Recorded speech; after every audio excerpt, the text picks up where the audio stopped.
रुद्राक्ष के लिए वर्णन किया गया है कि रुद्राक्ष कब कब उतार कर उसको वापिस अभिमंत्रित करना चाहिए।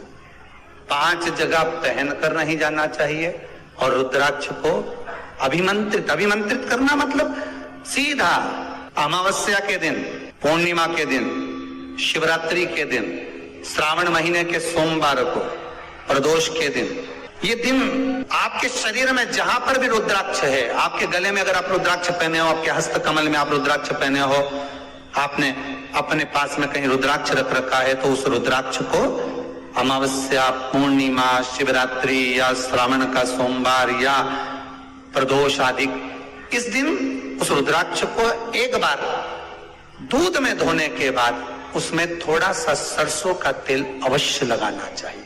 क्या होगा उससे? उससे होगा क्या? शिव महापुराण की कथा कहती है, महाराज रुद्राक्ष को दूध में धोने के बाद, स्नान कराने के बाद जल से स्नान कराया, थोड़ा सा सरसों का तेल लगा दिया। महाराज क्या मिलता है उससे?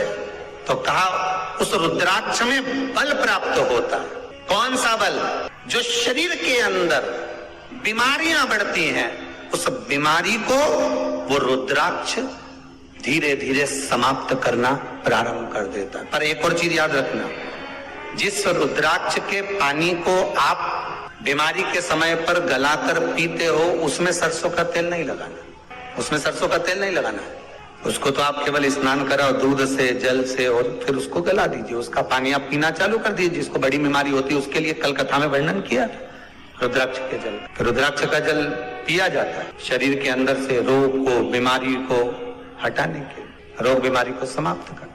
तब 5 स्थान बता दिए, 5 जगह बता दी, 5 स्थान निश्चित कर दिए जहां पर रुद्राक्ष को पहनकर नहीं जाना।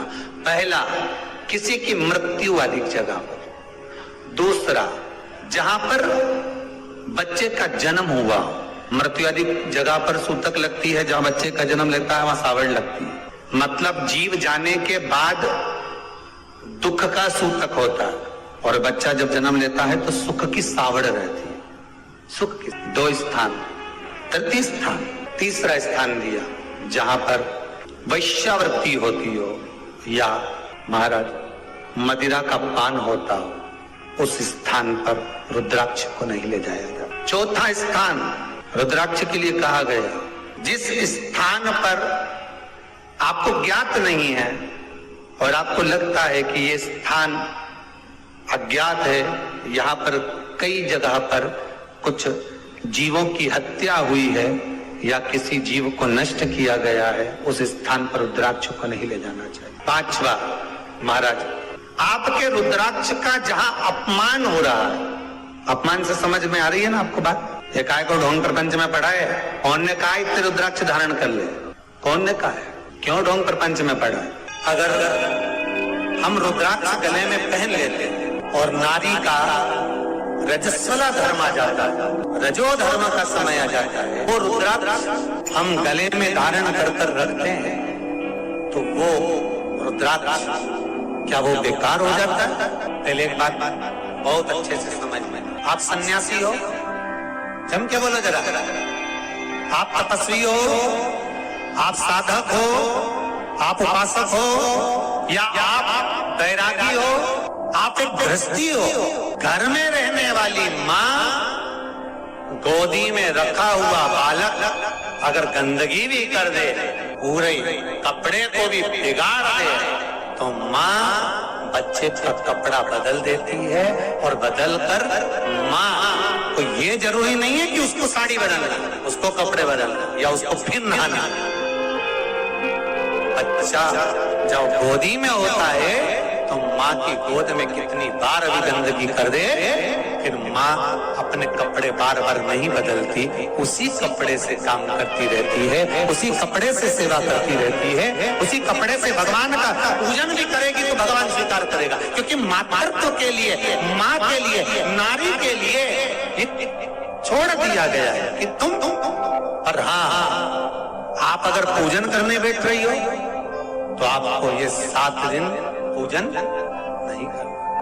पर रुद्राक्ष अगर आप पहन रहे हो, रुद्राक्ष अगर आप धारण कर रहे हो, और अपने जीवन की सार्थकता के लिए स्वीकार कर रहे हो। जैसे तुलसी की माला और रुद्राक्ष की माला गले में पड़ी रहती है तो ये कंपनी का ट्रेडमार्क होता है कि तुम कौन सी ब्रांड के हो। ये कंपनी का ट्रेडमार्क है।